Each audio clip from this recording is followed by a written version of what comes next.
di kampus penggerak kader revolusi mental ini, kita bisa melihat bagaimana aktivitas sehari-hari, di mana para praja diberikan pembekalan tentang penanaman nilai-nilai karakter bangsa Indonesia dan nilai-nilai kebangsaan yang harus melekat di dalam hati mereka. Serta yang lebih penting lagi adalah menanamkan bagaimana kita menciptakan suatu calon pemimpin pemerintahan daerah dan pemimpin pemerintahan di masa yang akan datang dengan menanamkan nilai-nilai dasar moral dan etika kebangsaan dalam kehidupan sehari-hari, agar mereka nanti akan berhadapan dengan masyarakat, agar mereka menjadi pelayan yang profesional dan unggul serta diterima oleh masyarakat.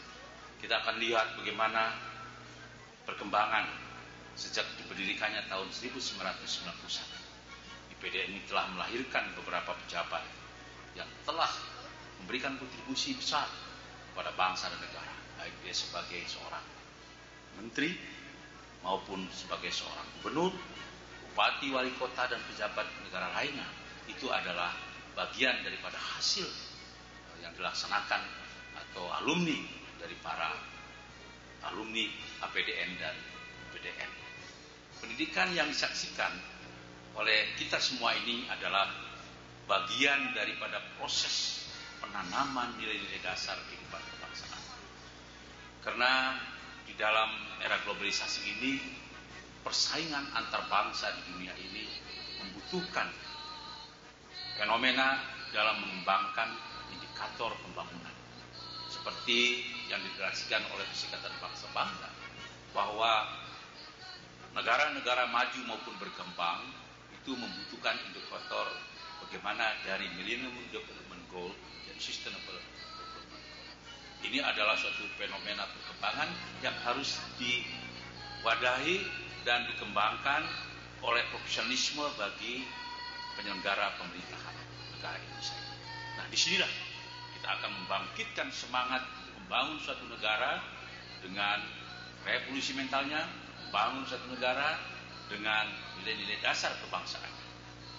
Kita lihat bagaimana para praja dengan aktivitasnya ini telah membangun solidaritas tanpa melihat membedakan suku, budaya, adat, istiadat yang berbeda-beda. Mereka dengan kebinekaan bersatu bangun Indonesia ini. Dan inilah bentuk wujud daripada persatuan dan kesatuan bangsa. Agar bangsa ini dengan semangat bersatunya bisa membuat bangsa ini semakin kuat di kancah. Mereka akan ditempatkan di seluruh pelosok pegunungan, pantai, jauh dari pemerintahan pusat. Tetapi mereka memberikan pelayanan-pelayanan yang bisa membangkitkan semangat masyarakat untuk membangun bersama.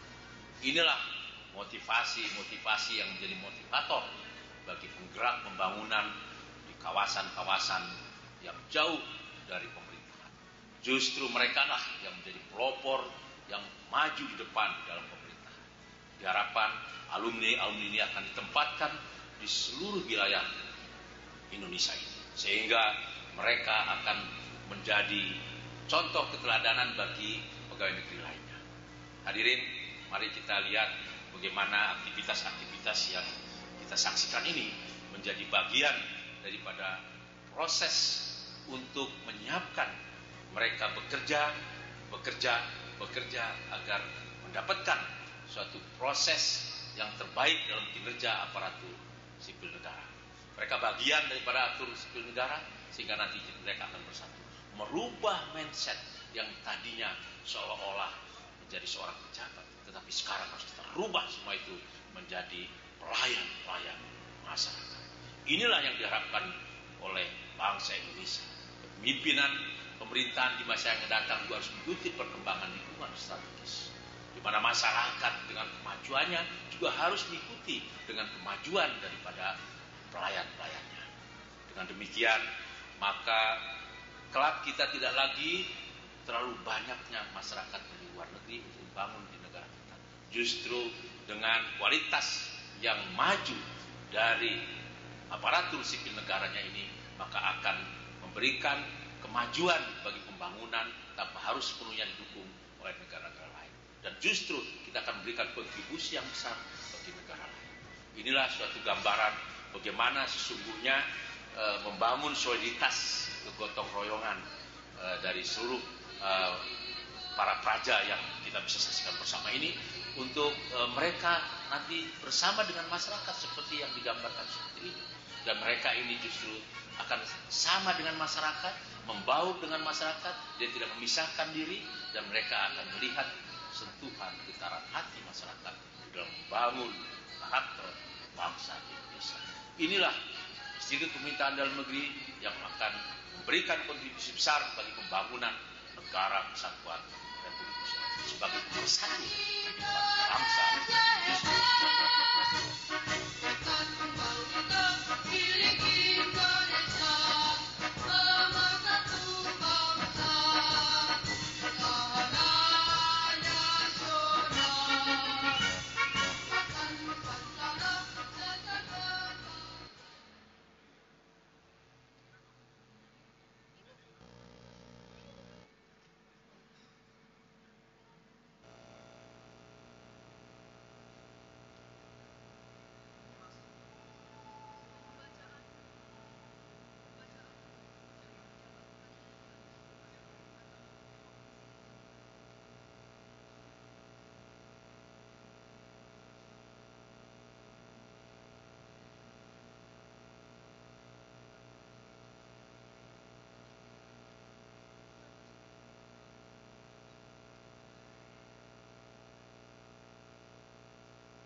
Upacara pengukuhan guru besar di lingkungan Institut Pemerintahan Dalam Negeri, Selasa 8 Desember 2015, dimulai.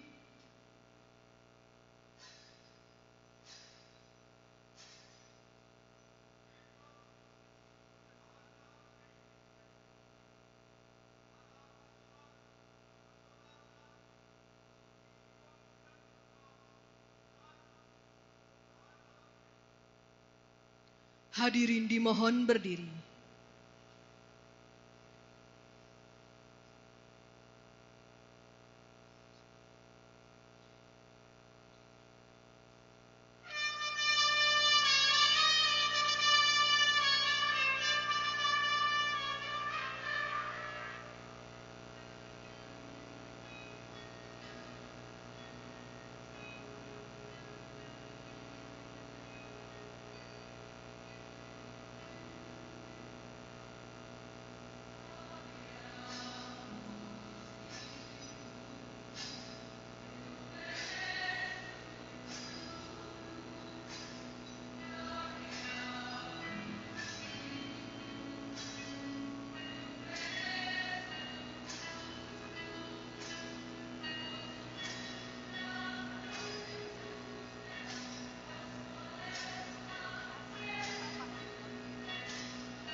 Lagu Kebangsaan Indonesia Raya.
Mars Revolusi Mental.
Mengheningkan Cipta dipimpin oleh Ketua Senat.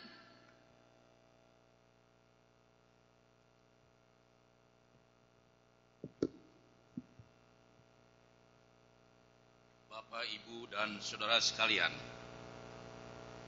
marilah kita mengheningkan cipta untuk mengenang jasa para pahlawan, para dosen dan karyawan yang telah gugur mendahului kita, yang telah berjasa kepada nusa, bangsa, dan yang berjasa di bidang pendidikan, khususnya di Institut Pemerintahan Dalam Negeri. Meningkatkan cipta mulai.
Selesai.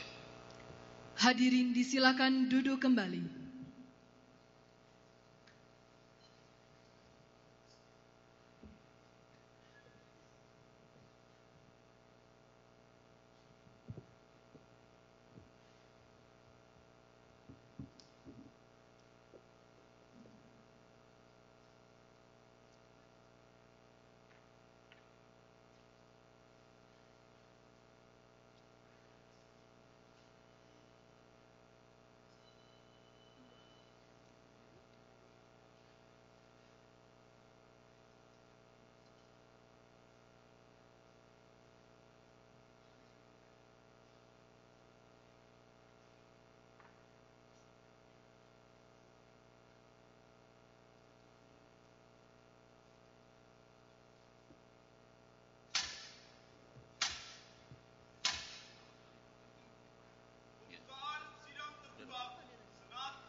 Dengan mengucapkan Bismillahirrahmanirrahim, sidang terbuka Senat Institut Pemerintahan Dalam Negeri dalam rangka mengukuhkan guru besar tetap di lingkungan Institut Pemerintahan Dalam Negeri, Selasa 8 Desember tahun 2015. Dengan ini dinyatakan dibuka.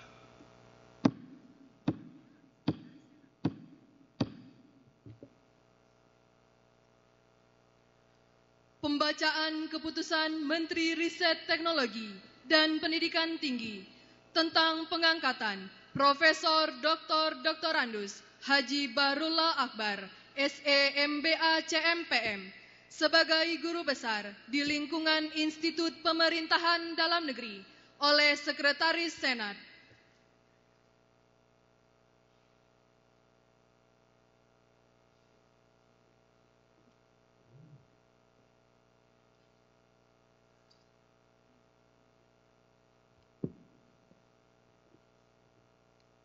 Bismillahirrahmanirrahim. Keputusan Menteri Pendidikan dan Kebudayaan Republik Indonesia nomor 13939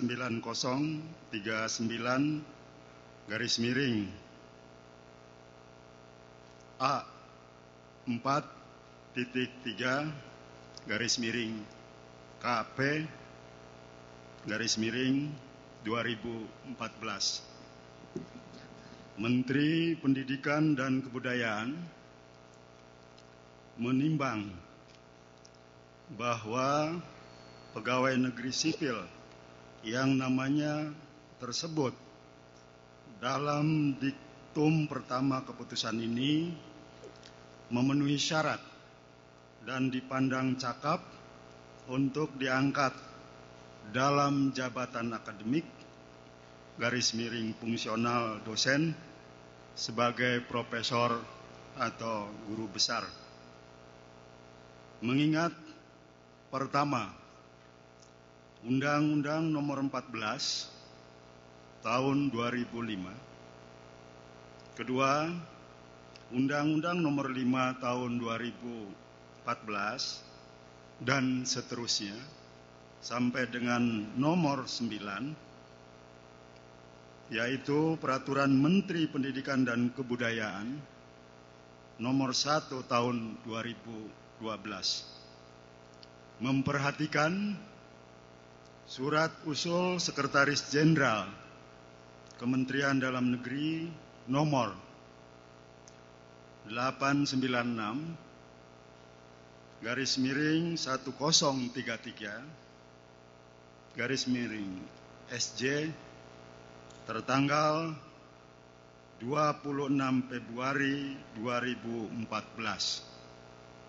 memutuskan menetapkan, pertama, terhitung mulai tanggal 1 September 2014, mengangkat pegawai negeri sipil nama Dr. Andes Haji Bahrullah Akbar, SE, MBA, CMPM, nomor induk pegawai 1959 0323 1986 011002. Pangkat dan atau golongan pembina tingkat 1 4B. Jumlah angka kredit 916 kum. Unit kerja Kementerian Dalam Negeri pada Institut Pemerintahan Dalam Negeri. Dalam jabatan akademik atau fungsional sebagai profesor atau guru besar dalam bidang ilmu pemerintahan dan kepadanya diberi tunjangan jabatan fungsional sesuai dengan peraturan perundang-undangan yang berlaku. Kedua, apabila terdapat kekeliruan dalam keputusan ini, akan diadakan perbaikan. Keputusan ini disampaikan kepada yang berkepentingan untuk diketahui dan dilaksanakan.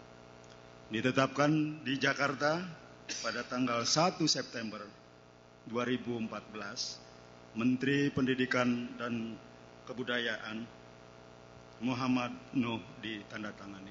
Demikian, terima kasih. Wassalamualaikum warahmatullahi wabarakatuh.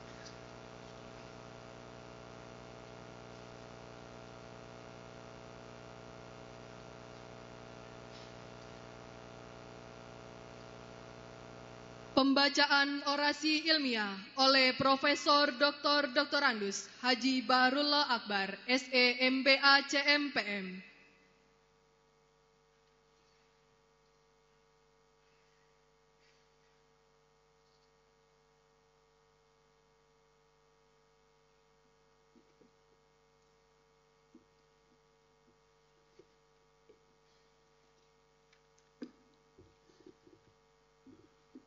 Bismillahirrahmanirrahim.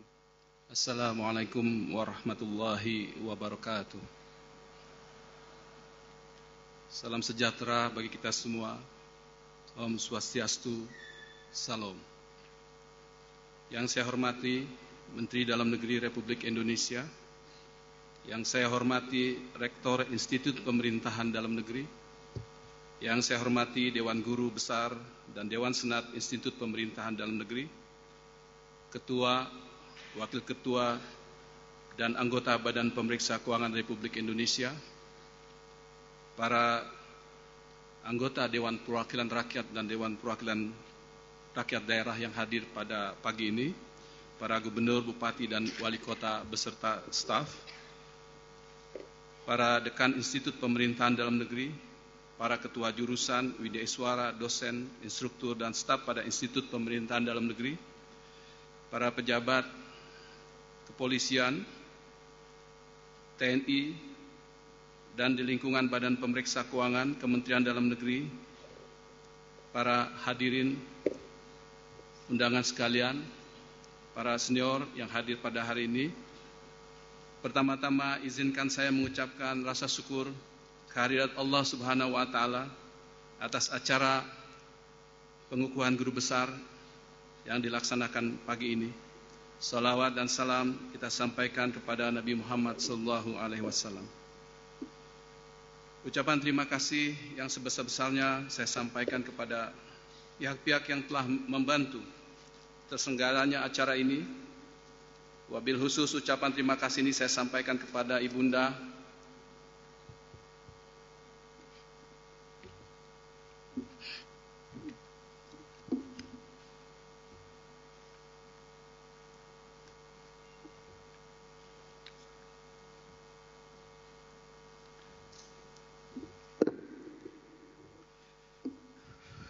istri tercinta dan anak-anak sekalian.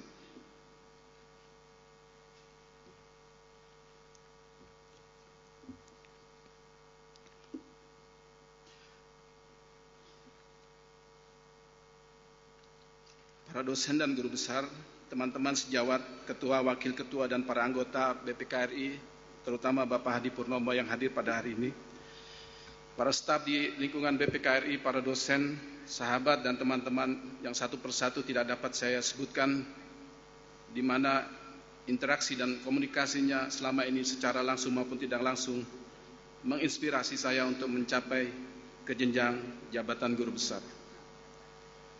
Saya mulai dengan orasi ini, Ibu dan Bapak sekalian, kata teruntai dari Nabi Muhammad SAW, sebaik-baik manusia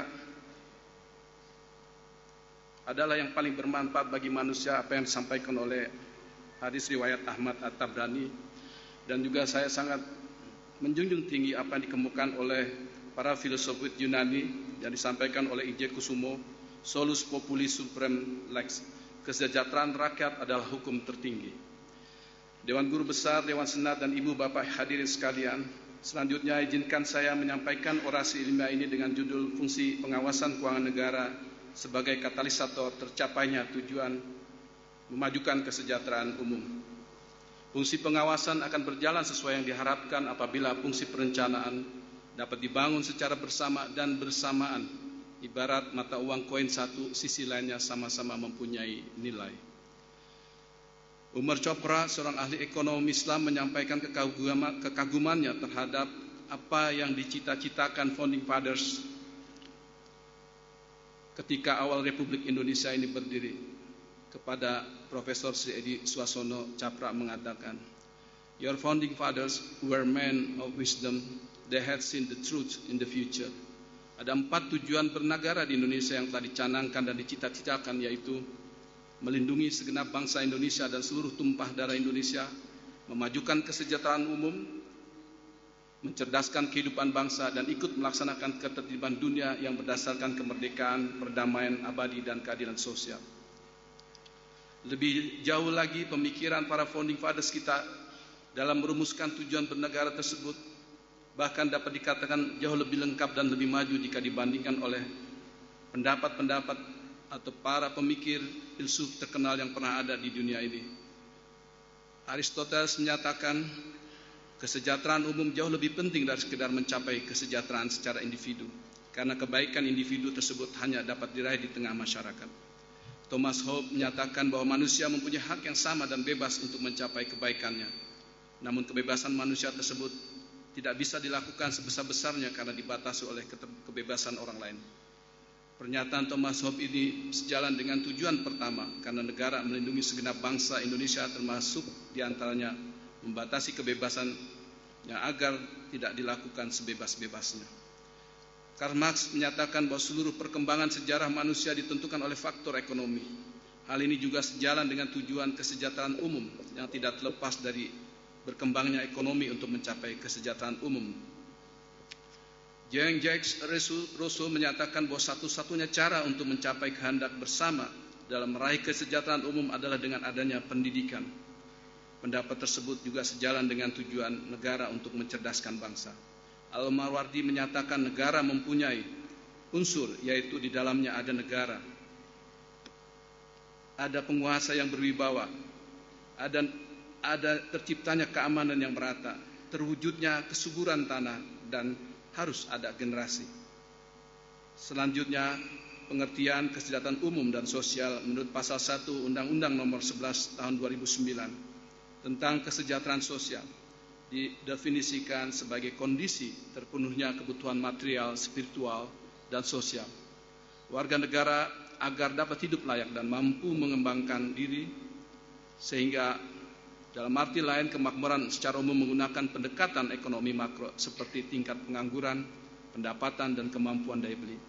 Sedangkan kesejahteraan pada dasarnya menggunakan pendekatan analisis ekonomi mikro berupa optimalisasi penggunaan sumber daya ekonomi atau efisiensi yang dianalisis secara agregat terhadap indikator-indikator kesejahteraan umum, yaitu antara lain laju pertumbuhan ekonomi, produk domestik regional bruto, tingkat kemiskinan, indeks pembangunan manusia, tingkat pengangguran, dan rasio Gini. Undang-Undang 1945 lebih banyak menggunakan terminologi kemakmuran rakyat dalam batang tubuh.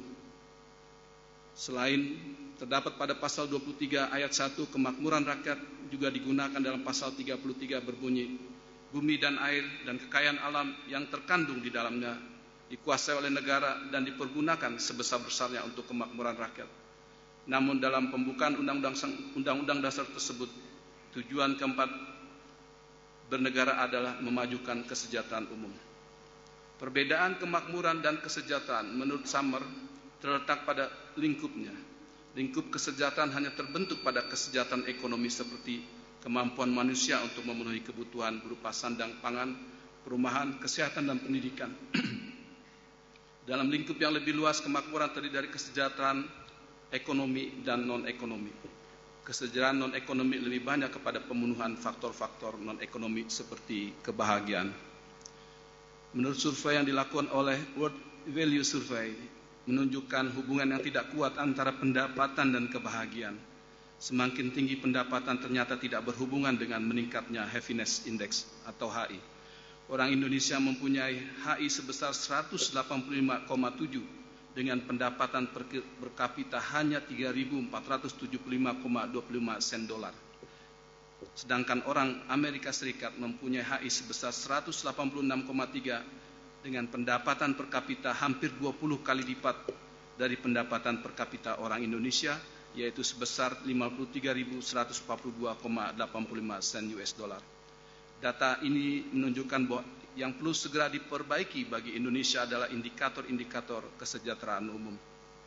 Namun pada kenyataannya sistem ekonomi tidak selalu berjalan dengan baik sehingga sulit untuk mencapai kesejahteraan umum, atau dengan kata lain kondisi efisien dalam ekonomi sering terkendala dan terdistorsi oleh 4 kelompok kondisi, yaitu persaingan tidak sempurna, eksternalitas, barang publik, dan informasi yang tidak sempurna. Untuk mengatasi adanya keempat distorsi tersebut, diperlukan campur tangan pemerintah dalam sistem ekonomi. Ada beberapa pihak yang pro dan kontra dalam campur tangan pemerintah, sehingga menjadi polemik berkepanjangan. Jika dipandang dari perspektif ekonomi sektor publik yang dikembangkan oleh Joseph Stiglitz, tujuan akhir dari ekonomi publik adalah kesejahteraan masyarakat yang pengaturannya dan pengelolaannya menjadi tanggung jawab negara yang secara khusus dilaksanakan oleh pemerintah. Jadi di sini jelas dibutuhkan campur tangan pemerintah dalam sistem ekonomi. Campur tangan pemerintah pada ekonomi dalam rangka mencapai kesejahteraan masyarakat, yaitu antara lain mengelola kekayaan negara secara efisien dan efektif untuk sebesar-besarnya bagi kemakmuran rakyat, baik secara langsung dalam bentuk kekayaan negara yang dipisahkan, yang dikelola oleh badan usaha milik negara, maupun oleh badan usaha milik daerah, maupun yang tidak langsung melalui paket-paket regulasi kebijakan ekonomi. Alan Greenspan, mantan gubernur Bank Sentral Amerika Serikat, yang merupakan salah satu tokoh yang mempunyai ideologi kuat untuk melarang campur tangan pemerintah dalam sistem ekonomi. Ideologinya tersebut terbantahkan ketika tahun 2008 pemerintah Amerika Serikat mengalami krisis ekonomi yang dimulai dari keruntuhan pasar keuangan melalui runtuhnya Lehman Brothers yang mengalami default outstanding debt sebesar 8 miliar US dollar. Campur tangan pemerintah adalah kewajiban dan tanggung jawab atas amanah yang diberikan oleh rakyat melalui mekanisme sistem demokrasi Indonesia yang sudah menjadi pilihan bersama bangsa ini. Sesuai kaidah ilmu pemerintahan, good government governance, yaitu bagaimana mengelola dan mempertanggungjawabkan seluruh sumber daya alam, sumber daya manusia, dan sumber-sumber keuangan secara ekonomis efektif, di mana sering kita sebut dengan istilah value for money. Menarik tentang implementasi gagasan campur tangan pemerintah, apa yang disampaikan oleh Presiden Soekarno tentang konsep Trisakti yang masih relevan pada setiap perkembangan zaman, dan di mana sekarang ini menjadi salah satu kredo pemerintahan Jokowi JK, yaitu pengejawatahan aspek dari tujuan bernegara dalam pembukaan Undang-Undang Dasar 1945. Ketiga aspek tersebut adalah berdaulat dalam politik, berdikari dalam ekonomi, dan berkepribadian dalam budaya.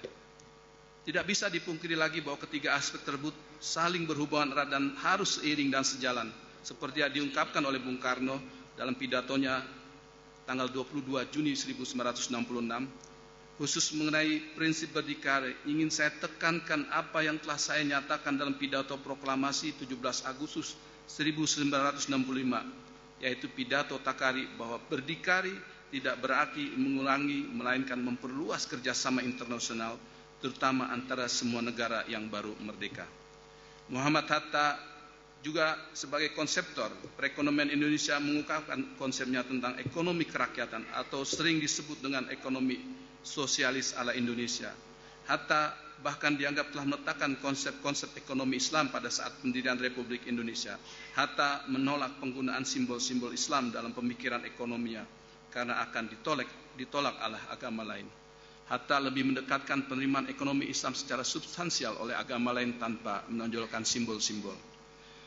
Campur tangan pemerintah dapat kita lihat melalui fungsi pemerintahan, di mana ketiga fungsi utama yaitu fungsi alokasi, distribusi, dan stabilisasi.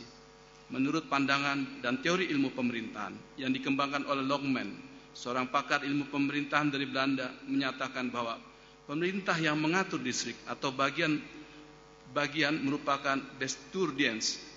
Dienst merupakan bahasa Belanda yang saat ini dinaturalisasikan menjadi bahasa Indonesia, menjadi dinas-dinas yang dikepalai oleh seorang kepala pemerintahan yang disebut dengan Huub van Gewestek Bestuur. Teori ini telah sejalan dengan kebijakan yang telah ditetapkan oleh pemerintah pusat, bahwa pemerintah daerah merupakan kepanjangan tangan dan jenjang pemerintahan pusat, atau yang kita sebut dengan sampai dengan ke dinas-dinas. Dewan Guru Besar, Dewan Senat, dan Ibu Bapak hadirin sekalian, jika dikaitkan dengan campur tangan fungsi dan fungsi pemerintahan di atas, dapat dikatakan bahwa ilmu pemerintahan sedang berasimilasi dan berinteraksi dengan ilmu manajemen modern yang berkembang pesat sejak teori pembagian kerja oleh Adam Smith, di mana bukunya The Wealth of Nation pada awal abad ke-20. Banyak referensi yang menguraikan terutama fungsi manajemen, namun secara umum terdapat 4 fungsi manajemen yang terdiri dari perencanaan, perorganisasian, pelaksanaan. Sedangkan menurut Oud, manajemen pemerintahan adalah bagian utama dari bidang kajian administrasi negara yang sangat luas. Terdapat 3 terminologi dalam manajemen pemerintahan yang sering digunakan dan terkadang tidak terlihat adanya perbedaan di antara ketiga istilah tersebut. Pertama, management of government yang didefinisikan sebagai manajemen pemerintahan. Kedua, management in government yang diartikan sebagai teori, konsep, ataupun fungsi manajemen dalam lingkup pemerintahan. Dan ketiga adalah sektor public management, manajemen yang diterapkan pada sektor publik.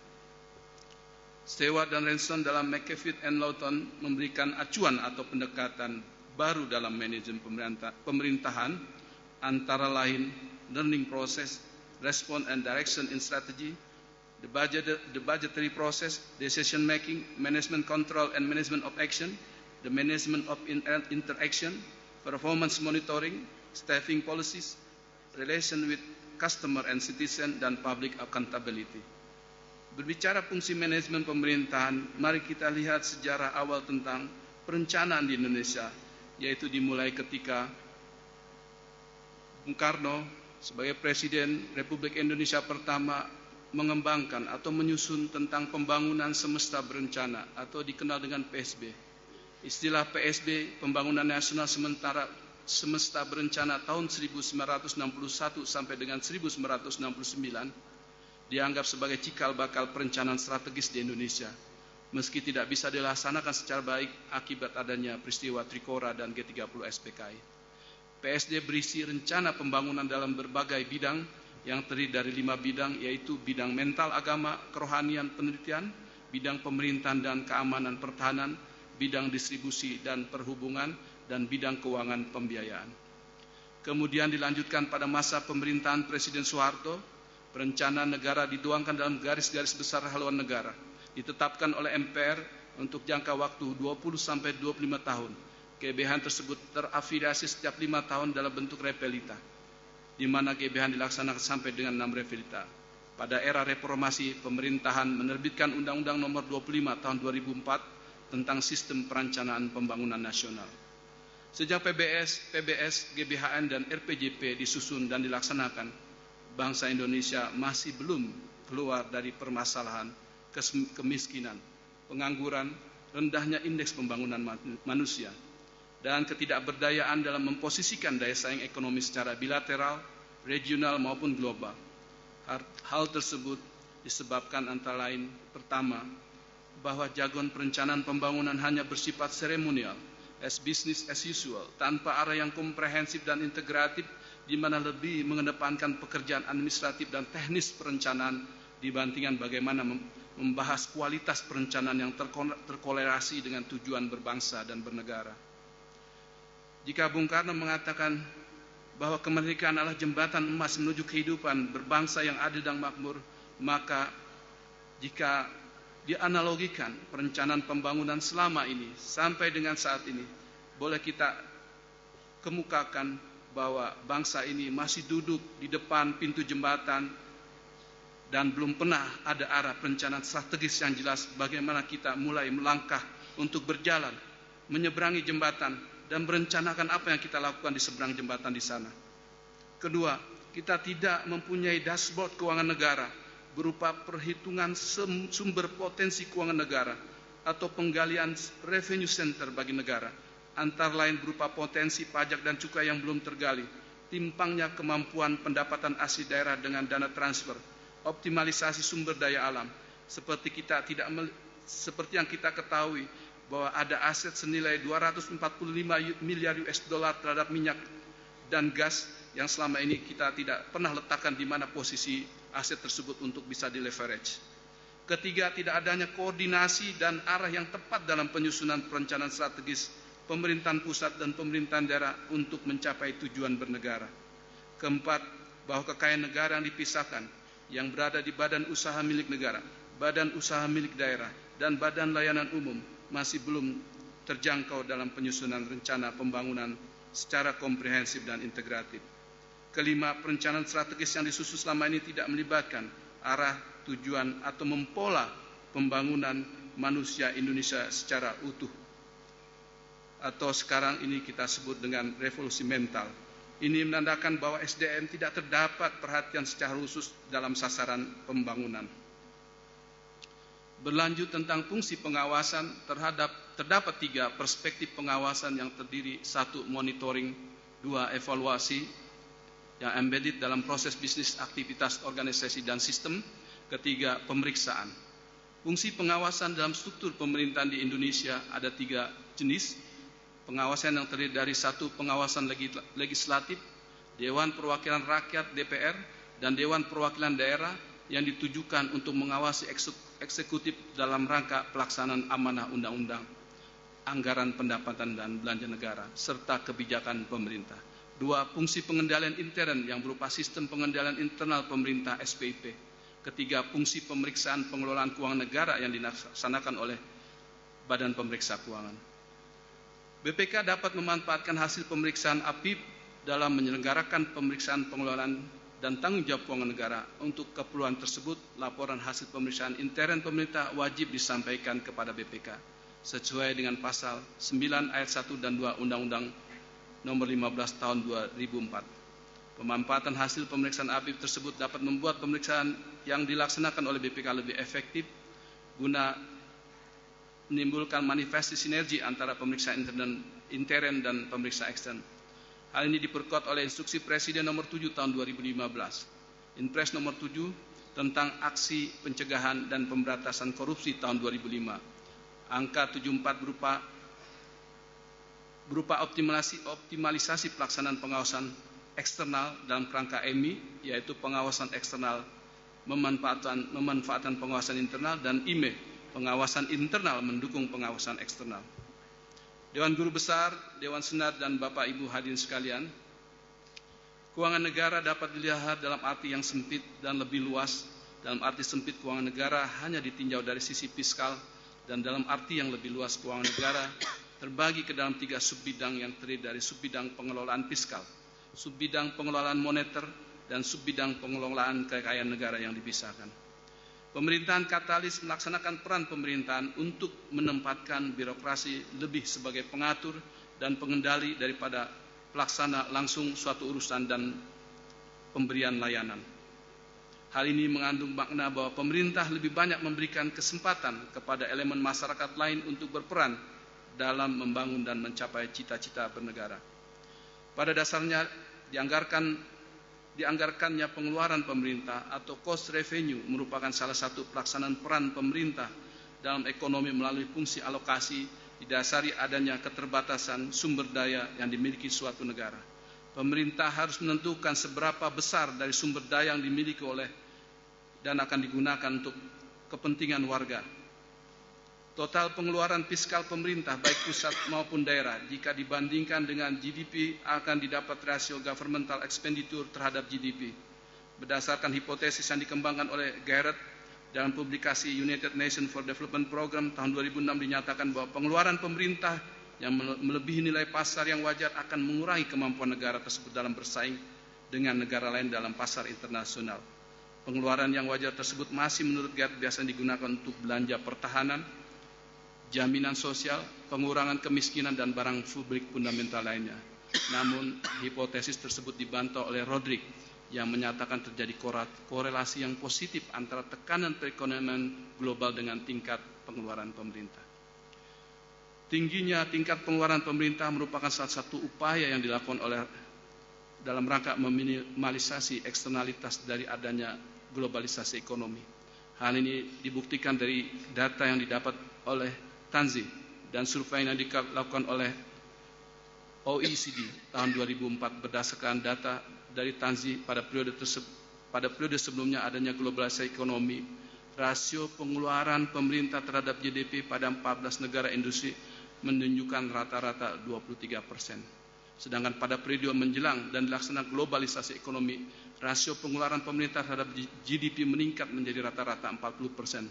Sebagai pembanding terlihat dalam grafik rasio pengeluaran pemerintah dan GDP secara lengkap. Kita lihat dalam grafik. Nilai keuangan negara dari APBN, APBD, dan BUMN merupakan dashboard keuangan negara yang mencapai per 31 Desember 2014 sebesar 5.054,95 triliun. Sebagai analogi adalah ibarat sebuah kendaraan. Dashboard adalah tempat instrumen indikator menunjukkan seluruh fungsi kendaraan berjalan sesuai yang diharapkan, sehingga pengemudi dapat menjalankan kendaraan tersebut ke arah tujuan yang benar.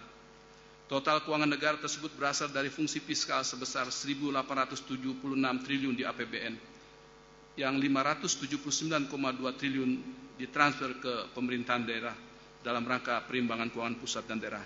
Sedangkan total APBD yang dikelola oleh pemerintah daerah mencapai 759,5 triliun, sehingga setelah dikurangi dengan transfer dari pusat didapat PAD sebesar 180,3 triliun di seluruh Indonesia.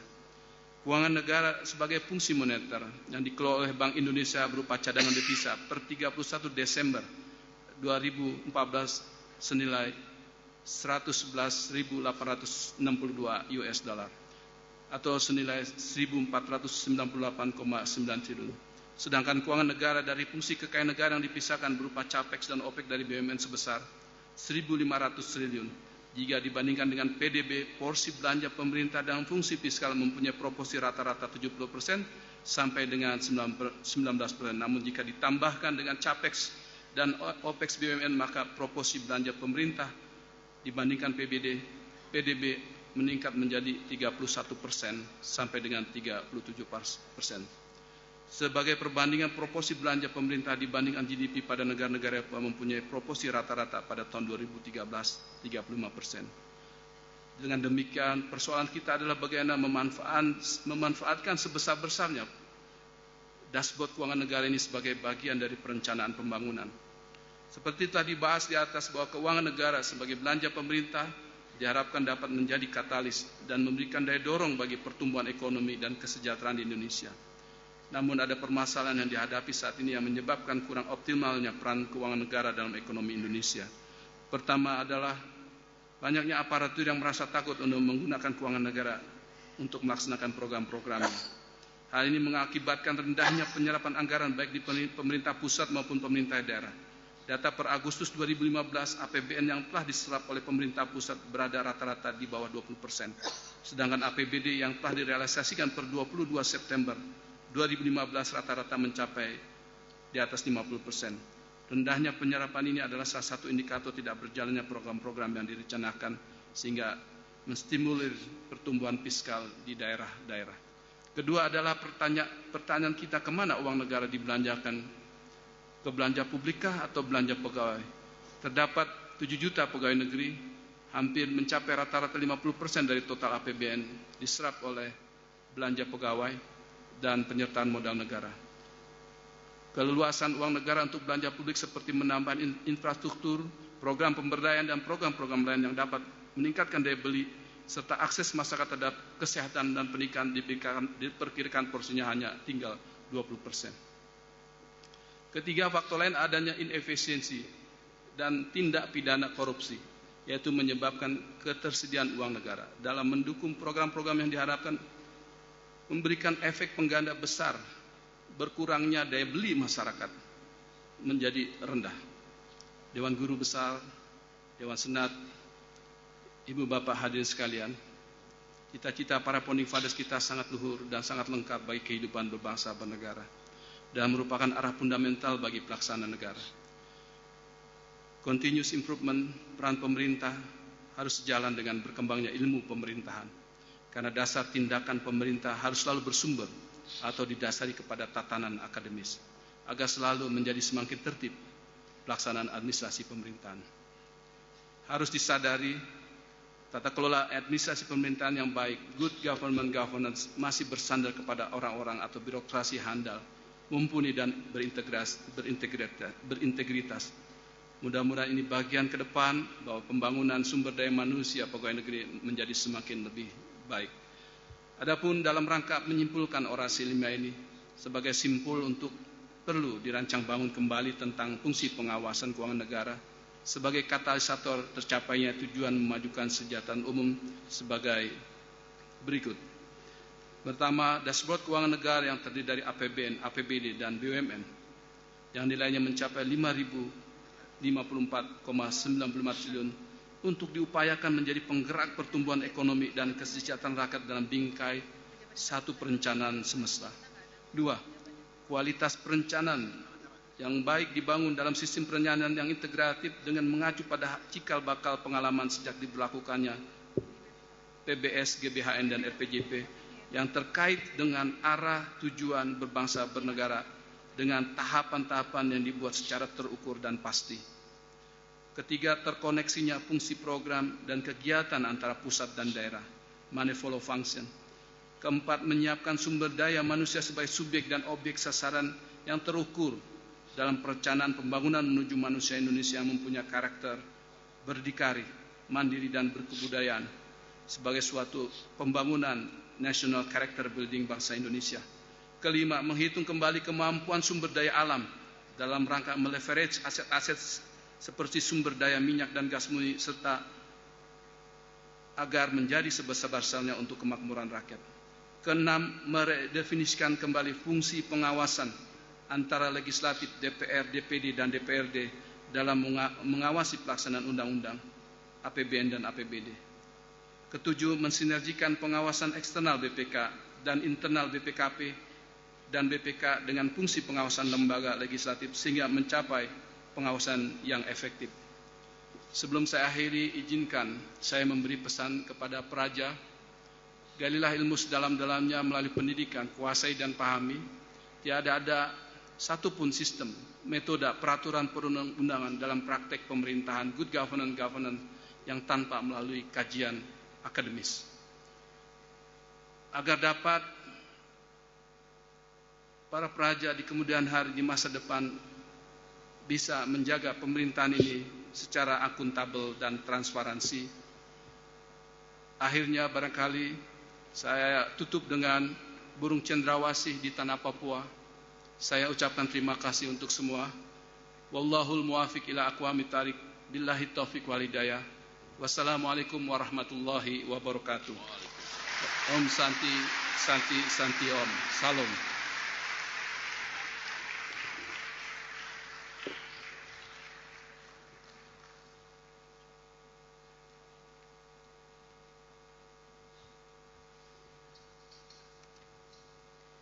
Pernyataan pengukuhan guru besar oleh Ketua Senat.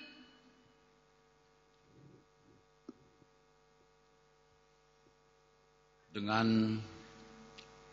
mengucap syukur kepada Tuhan Yang Maha Esa, pada hari ini Selasa tanggal 8 Desember tahun 2015,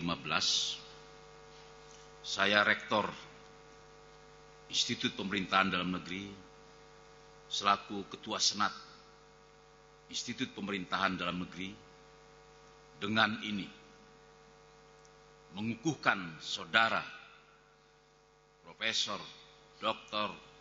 Andes Haji Bahrullah Akbar, Sarjana Ekonomi MBA CMPM, sebagai guru besar tetap Institut Pemerintahan Dalam Negeri berdasarkan surat keputusan Menteri Riset, Teknologi dan Pendidikan Tinggi nomor 139039/A 4.3/KP tahun 2014 tanggal 1 September 2014 tentang pengangkatan Profesor Dr.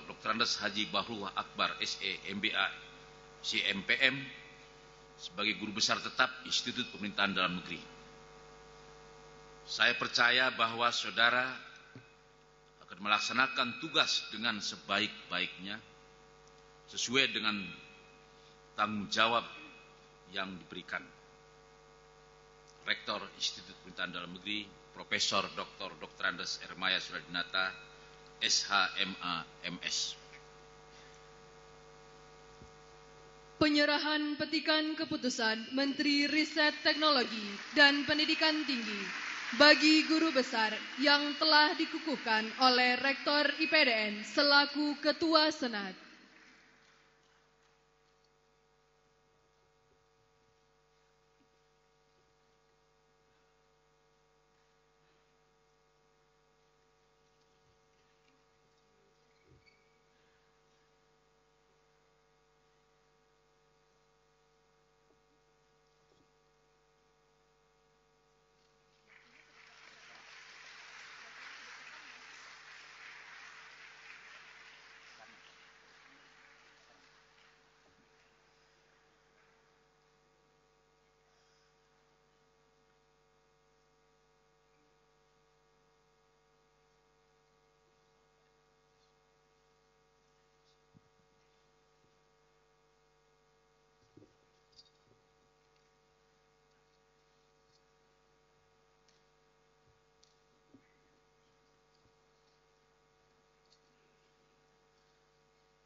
Sambutan Rektor Institut Pemerintahan Dalam Negeri yang terhormat Bapak Profesor Dr. Ermaya Suradinata SHMH MS, disilakan.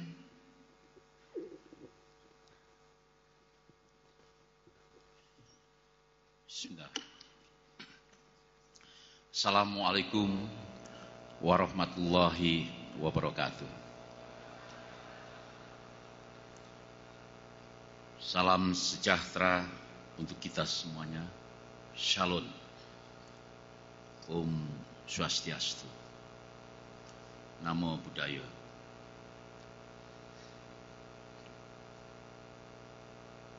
Yang saya hormati Kepala Badan Pemeriksa Keuangan Republik Indonesia atau yang diwakili oleh para wakil ketua dan para anggota Badan Pemeriksa Keuangan Republik Indonesia. Sebelum saya menyampaikan sambutan, saya ingin menyampaikan permohonan maaf Bapak Cahyokumolo, Menteri Dalam Negeri Republik Indonesia, beserta Dr. Yuswandi, Sekretaris Jenderal Kementerian Dalam Negeri, yang sedianya secara pribadi beliau hadir untuk acara pengukuhan ini. Permohonan maaf khususnya juga disampaikan kepada Profesor Dr. Bahrullah Akbar beserta keluarga dan semua yang hadir. Saya lanjutkan, para anggota atau pimpinan Dewan Perwakilan Daerah yang hadir di sini, Bapak Dr. Fadl Muhammad, juga hadir di sini Bapak Adi Purnomo, ini rekan saya. Terima kasih Pak. Ibu Sundari, terima kasih Bu.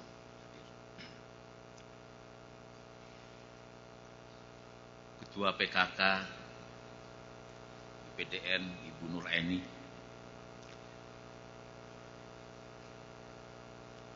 para menteri yang diwakili oleh, ada yang hadir, Inspektur Jenderal, Sekretaris Jenderal dari Kementerian Riset dan Pendidikan Tinggi dan Menteri Pendidikan dan Kebudayaan Republik Indonesia, Menteri Kesehatan, Menteri Sekretaris Kabinet atau yang mewakili dari pejabat eselon satunya, para pejabat negara Republik Indonesia yang hadir, yang tidak saya sebut satu persatu, tidak mengurangi rasa hormat saya, pimpinan TNI dan Polri yang berkesempatan hadir, para pejabat eselon 1 Kementerian Dalam Negeri, Gubernur Jawa Barat dan para gubernur dari seluruh Indonesia yang hadir dan atau yang mewakili, serta tokoh budaya, tokoh masyarakat, tokoh agama yang hadir, yang tidak sebut saya satu persatu, tidak mengurangi rasa hormat saya. Pak Effendi juga hadir, terima kasih. Para rektor perguruan tinggi negeri maupun swasta, para ketua sekolah tinggi yang hadir baik negeri maupun swasta, para bupati dan wali kota yang hadir atau yang mewakili, para guru besar IPDN dan anggota Senat IPDN. Secara khusus Saudara Profesor Dr. Haji Bahrullah Akbar beserta keluarga yang dikukuhkan saat ini menjadi guru besar tetap IPDN. Sivitas Akademika IPDN dan para praja yang saya cintai dan saya banggakan. Para senior yang dari lingkungan pemerintahan maupun tokoh masyarakat yang tidak saya sebut, sekali lagi saya mohon maaf, tidak mengurangi rasa hormat saya. Undangan hadirin yang berbahagia, pada kesempatan ini pertama saya mengajak kita semua dari lubuk hati yang paling dalam untuk memanjatkan puji dan syukur kita kepada Tuhan Yang Maha Esa, Allah Subhanahu wa Ta'ala. Karena atas berkat dan ridhonya kita dapat mengikuti acara pengukuhan Saudara Profesor Dr. Bahrullah Akbar menjadi guru besar tetap pada Institut Pemerintahan Dalam Negeri.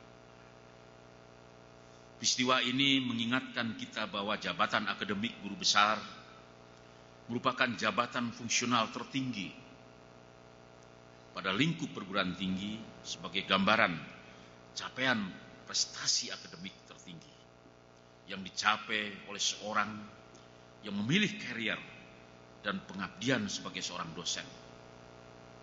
Dengan pengukuhan hari ini IPDN telah bertambah satu dosen jabatan guru besar atau profesor, sehingga IPDN kini memiliki, ini angka bagus Pak Prof. Bahrul, Anda mendapat nomor urut 17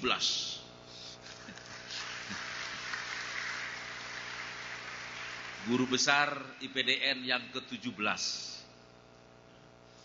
Tentu harapan saya masih akan datang lagi guru besar yang lebih berkualitas, terus akan kita tingkatkan. Kita berharap ke depan IPDN akan lebih menambah jumlah guru besar yang berkualitas dalam berbagai bidang keilmuan, agar IPDN dapat menjadi pusat kajian dan pengembangan ilmu pemerintahan. Selain itu, penambahan guru besar profesor pada IPDN menjadi penting.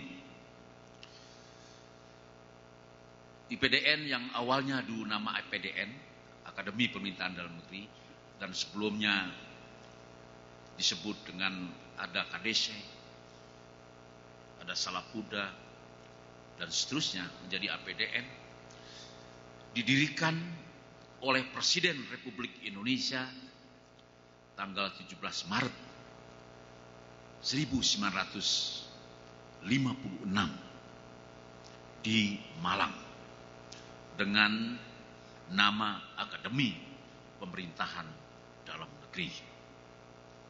Kalau melihat para alumninya dari APDN ini, ada yang menjadi jenderal perwira tinggi di lingkungan angkatan, ada yang menjadi menteri,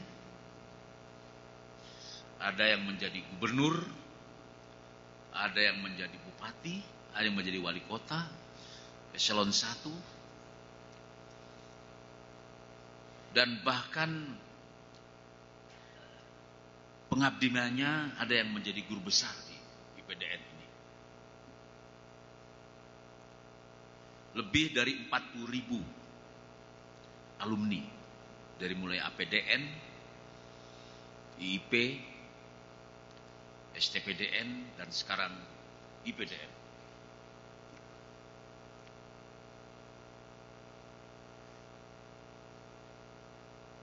Hadirin yang berbahagia, IPDN di samping menyelenggarakan program pendidikan vokasi diploma 4 dan program akademi strata S1 juga telah dipercayakan oleh pemerintah melalui Kementerian Pendidikan Nasional menyelenggarakan program magister, program doktor ilmu pemerintahan, serta program profesi kepemimpinan.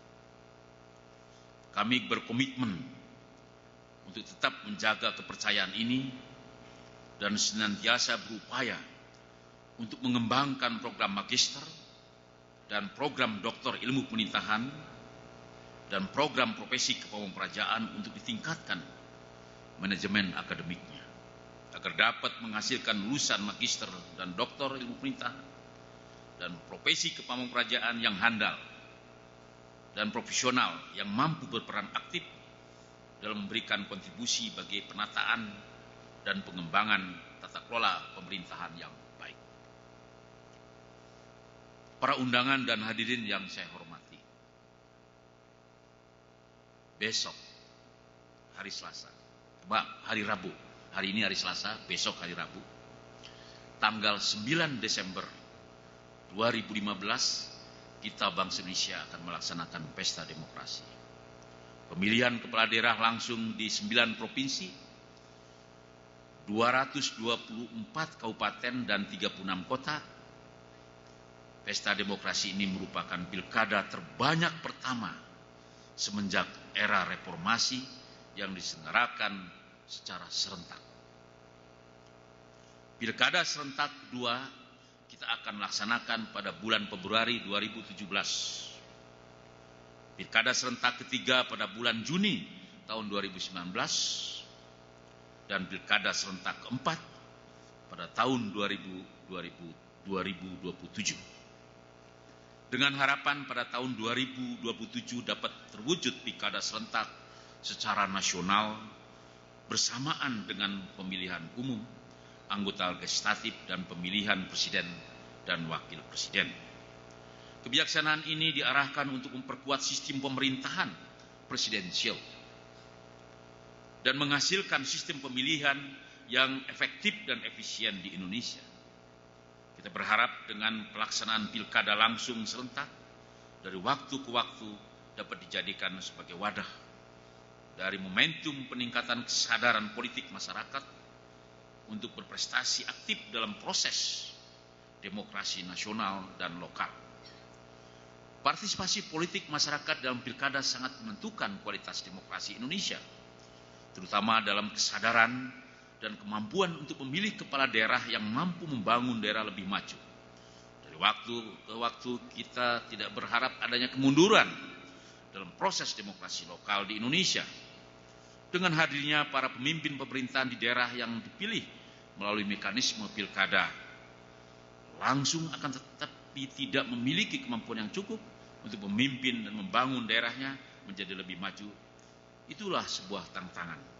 Untuk itulah melalui pilkada langsung, partai politik dan rakyat dapat lebih berbenah diri, terutama mempersiapkan dan menyelenggarakan program pendidikan politik.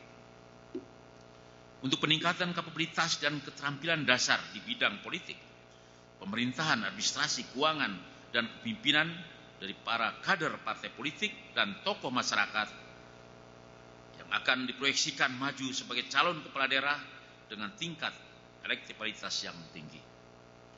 Pada sisi lain, kita juga berharap bahwa pilkada langsung akan meminimalisir penyebaran uang dalam jumlah besar hanya untuk menggalang dukungan politik. Kita perlu meningkatkan kesadaran politik masyarakat untuk memilih kepemimpinan secara cerdas dan objektif atas dasar kemampuan analisis, pencermatan terhadap kemampuan para calon pemimpin dengan menghindari iming-iming dalam bentuk apapun, termasuk dalam bentuk uang, money politik, dalam bentuk apapun dan kapanpun yang merusak citra dan kualitas demokrasi Indonesia.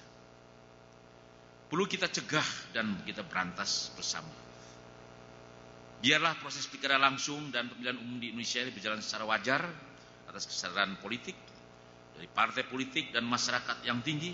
Hanya dengan cara demikian Indonesia akan mencapai suatu tataran demokrasi yang berkualitas, efektif dan efisien, sebagaimana yang diharapkan oleh kita semua.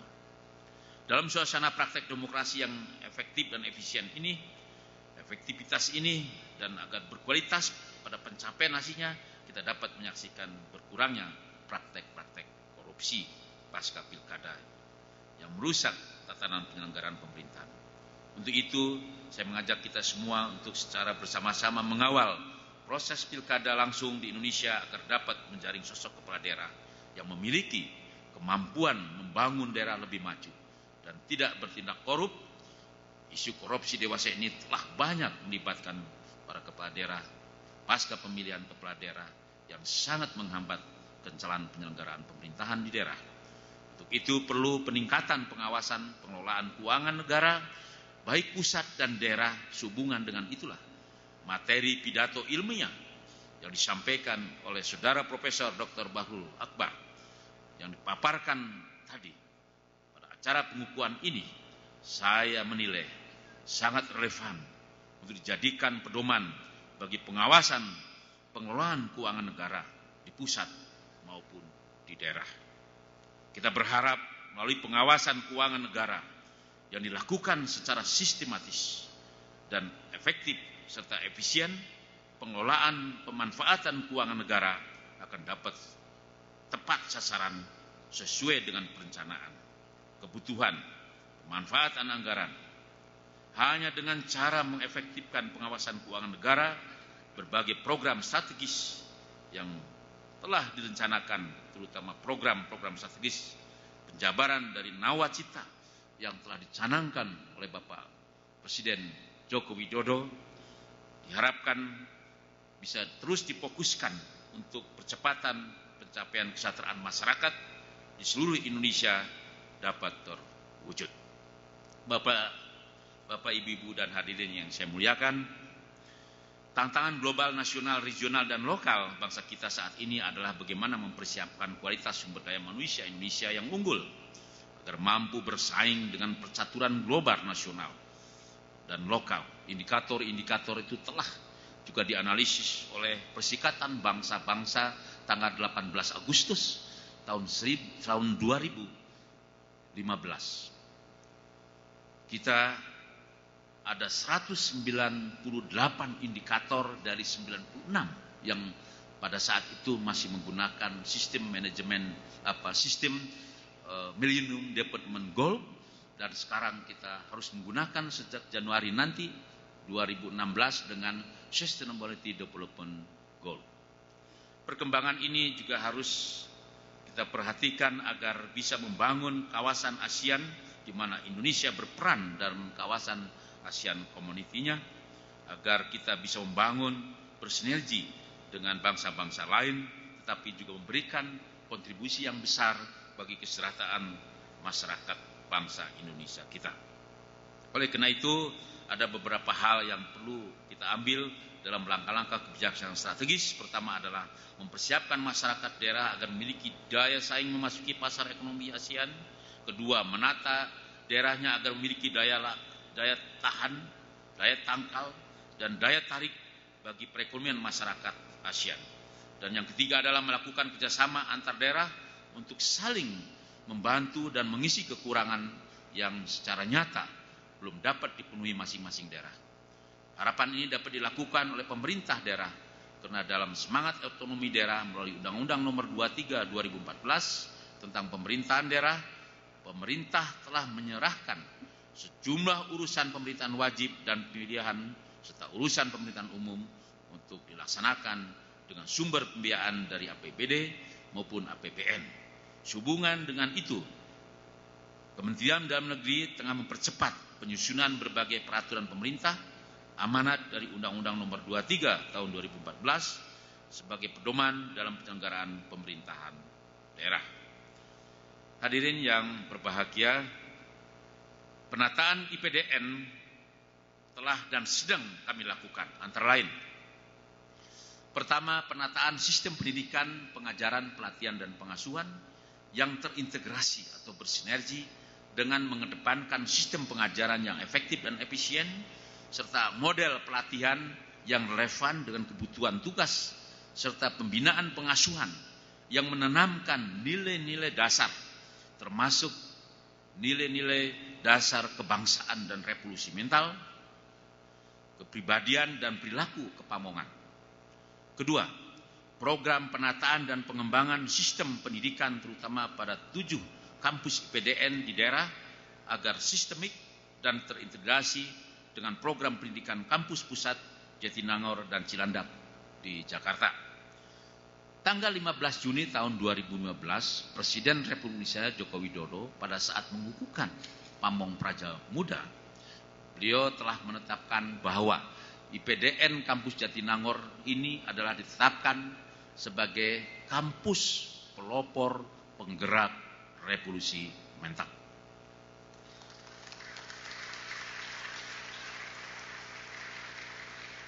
Tentu penjawantahan daripada pelopor penggerak revolusi mental itu harus dijadikan dasar di dalam penyusunan sistem, baik sistem pendidikannya, pelatihannya, maupun pengasuhannya. Ketiga, penataan proses belajar bersama Praja IPDN dengan Taruna Akademi Militer dan Taruna Akademi Kepolisian. Proses belajar bersama ini dilakukan secara sistemik pada tingkat awal muda Praja, kegiatan Latsar Mendispra, tingkat Madya dan India Praja Kunjungan Taruna, serta tingkat lanjutan Wasana Praja dalam kegiatan Latsitarda bersama dengan Taruna Akmil maupun dengan Taruna Akpol. Keempat, penataan sistem penerimaan calon praja melalui sistem online mulai tahun 2015 sedang dan telah dilaksanakan.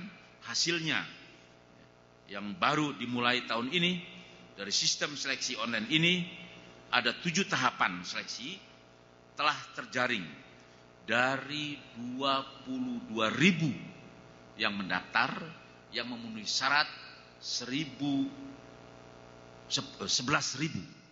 sedangkan setelah tes 950.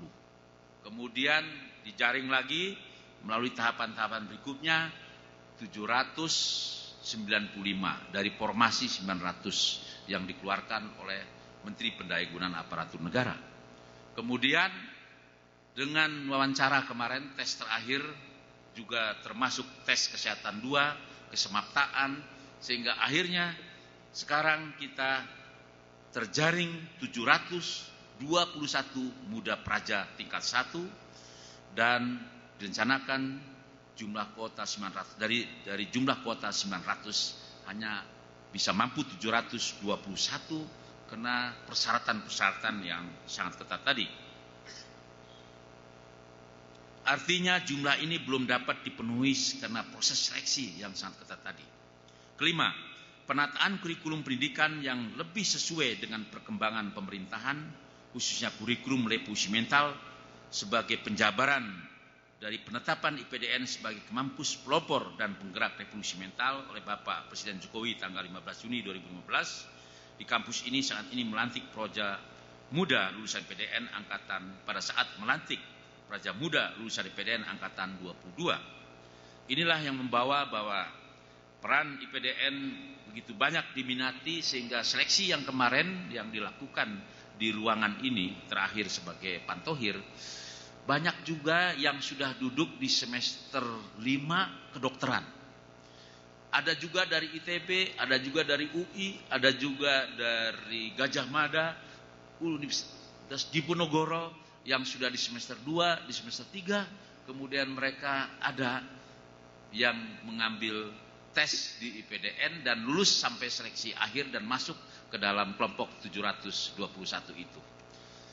Kepeminatan seperti ini berpindah dari pendidikan yang mereka lakukan di perguruan tinggi negeri maupun swasta masuk ke IPDN merupakan kepeminatan yang masih dilakukan oleh masyarakat untuk memasuki di IPDN ini. Keenam, peningkatan akreditasi program studi di IPDN ini karena belum ada program studi yang mencapai nilai A dan masih pada program semuanya nilai B. Persiapan akreditasi ulang semua program studi di IPDN yaitu program studi diploma, program studi sarjana, program studi magister, dan program studi doktor ilmu pemerintahan. Ketujuh, pelaksanaan program studi banding dan pertukaran mahasiswa dengan beberapa perguruan tinggi di luar negeri dan beberapa waktu yang lalu sudah dilakukan dengan Conscience University dan beberapa university di Eropa seperti misalnya Utrecht dan sebagainya, dan kemudian juga adanya akreditasi internasional yang diberikan kepada IPDN juga sedang berproses. Akhirnya saya dan seluruh guru besar IPDN serta Sivitas Akademika IPDN menyampaikan selamat kepada Saudara Profesor Dr. Haji Bahrullah Akbar, SE MBA, SIP MPM, atas pengukuhannya sebagai guru besar tetap pada Institut Pemerintahan Dalam Negeri.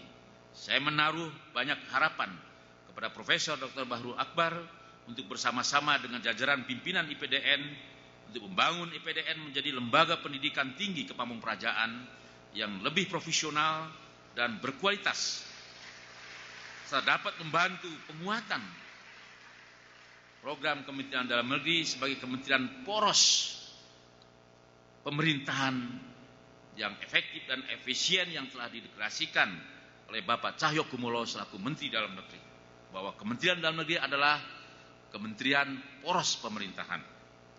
Kepada para undangan dan hadirin yang hadir pada kesempatan ini, saya atas nama Sivitas Akademika IPDN menyampaikan terima kasih atas kehadirannya di IPDN sebagai kampus pelopor, penggerak revolusi mental, atas kesabaran dan perhatinya.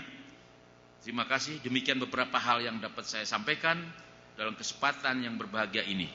Semoga Tuhan Yang Maha Esa, Allah Subhanahu wa Ta'ala, senantiasa memberkahi semua pengabdian kita pada masyarakat, bangsa dan negara. Sekian dan terima kasih. Wabillahi taufiq wa hidayah, ihdinas siratal mustaqim. Akhirul kalam, wassalamualaikum warahmatullahi wabarakatuh. Salam sejahtera, salun, santi, santi, santi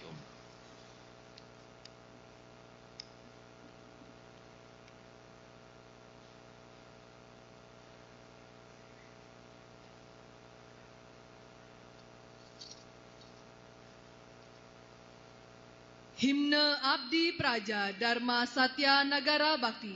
Hadirin dimohon berdiri.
Hadirin disilakan duduk kembali.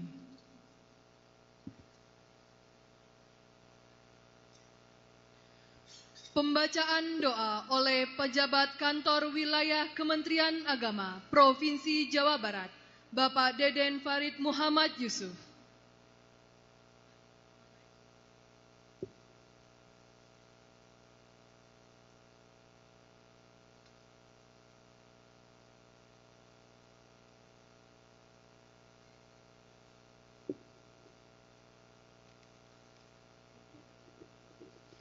Marilah kita berdoa memohon kehadirat Allah Subhanahu wa Ta'ala, Tuhan yang Maha Esa. Izinkan saya memimpin secara agama Islam dan yang lain dimohon untuk berdoa menurut keyakinannya. Bismillahirrahmanirrahim. Alhamdulillahirabbil alamin. Hamdan syakirin, hamdan na'imin, hamdan yuwafi ni'amahu wa yukafi mazidah. Ya Rabbana lakal hamdu kama yanbaghi li jalalika wa 'azimi sultanik. Ya Allah, ya Rabbana, di hari yang penuh berkah ini kami bermunajat menghadap kehadirat-Mu ya Allah, untuk mempersembahkan rasa syukur yang sedalam-dalamnya atas berbagai nikmat yang telah Engkau curahkan kepada kami, seraya memanjatkan doa kiranya pengukuhan guru besar di lingkungan institut pemerintahan dalam negeri ini akan mendapatkan limpahan barakah dan ridha di sisi-Mu. Ya Allah, ya Rahman, ya Rahim, Tuhan pencipta dan penguasa alam semesta, dengan telah dilaksanakannya pengukuhan guru besar IPDN ini, besar harapan kami kepadamu ya Allah, kiranya pengukuhan ini akan memperkokoh tekad kami untuk terus berprestasi dalam mengabdi. Semoga dengan bertambahnya guru besar ini akan lebih mampu mengangkat martabat alma mater, alumni yang terampil dan berperan nyata dengan mutu yang tinggi demi luhurnya cita-cita pendidikan dalam mencerdaskan kehidupan bangsa. Ya Allah, ya Rabbana, Tuhan yang mengatur alam semesta ini, tiada kata yang patut kami haturkan melainkan rasa syukur kami yang tak terhingga, karena hanya atas kuasa dan izin-Mu lah sampai hari ini kami bisa melanjutkan karya, tugas dan pengabdian kepadamu dengan mengabdi kepada masyarakat, bangsa dan negara. Ya Tuhanku, berilah kami ilham untuk tetap mensyukuri nikmat-Mu yang telah Engkau anugerahkan kepada kami dan kepada kedua orang tua kami, dan untuk mengerjakan amal soleh yang Engkau ridhoi, dan masukkanlah kami dengan rahmat-Mu ke dalam golongan hamba-hamba-Mu yang soleh. Ya Allah, ya Rabbana, terimalah ungkapan rasa syukur kami, mudahkanlah segala urusan kami, bimbinglah kami ke jalan yang lurus, jalan yang Engkau ridhoi. Hindarkanlah kami dari niat hati yang tidak terpuji, yang Engkau murkai. Ya Allah, ya Ghaffar, ampunilah segala dosa dan kehilapan kami, dosa kedua orang tua kami, para pemimpin dan para pendahulu kami. Rabbana wa taqabbal minna innaka antas samiul alim wa tub alaina innaka antat tawwabur rahim. Rabbana atina fid dunya hasanah wa fil akhirati hasanatan wa qina adzaban nar. Subhana rabbika rabbil izzati amma yasifun wa salamun alal mursalin walhamdulillahi rabbil alamin.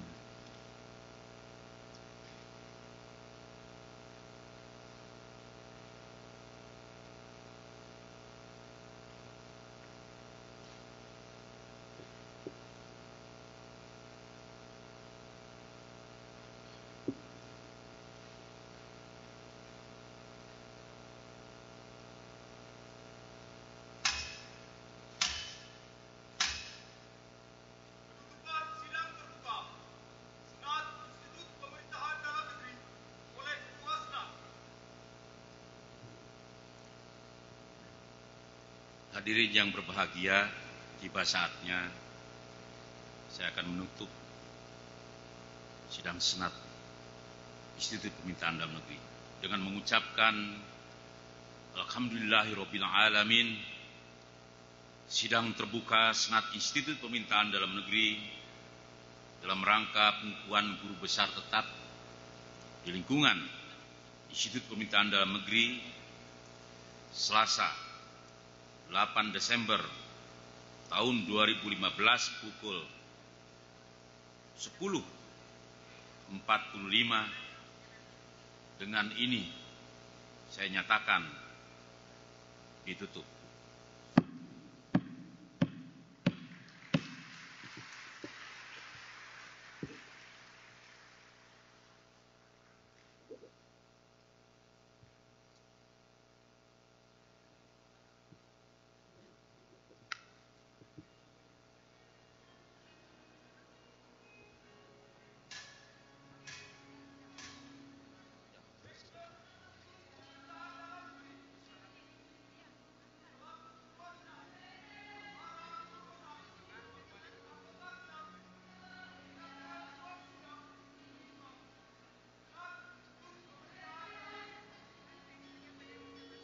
Hadirin dimohon berdiri.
Penyampaian ucapan selamat dari seluruh anggota Senat.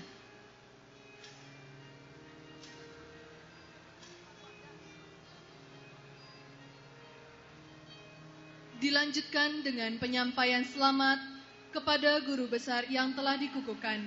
Kami persilakan kepada Bapak Profesor Dr. Doktorandus Haji Barullah Akbar, SE MBA CMPM, beserta keluarga menempati tempat yang telah disediakan.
Hadirin yang kami hormati, Demikian upacara pengukuhan guru besar selesai.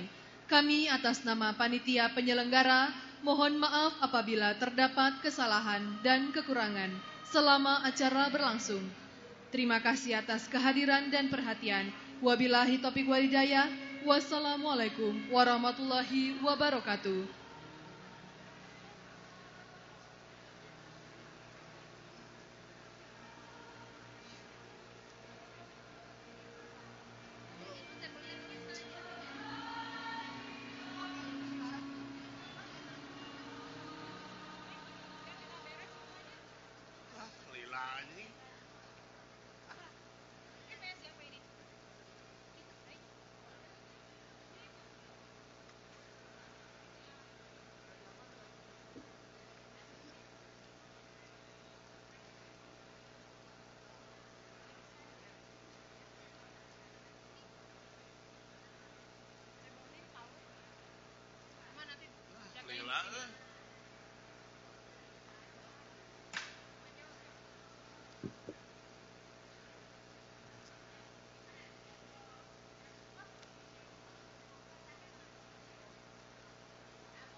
Siap, Mang. Beres, Mang. Siap.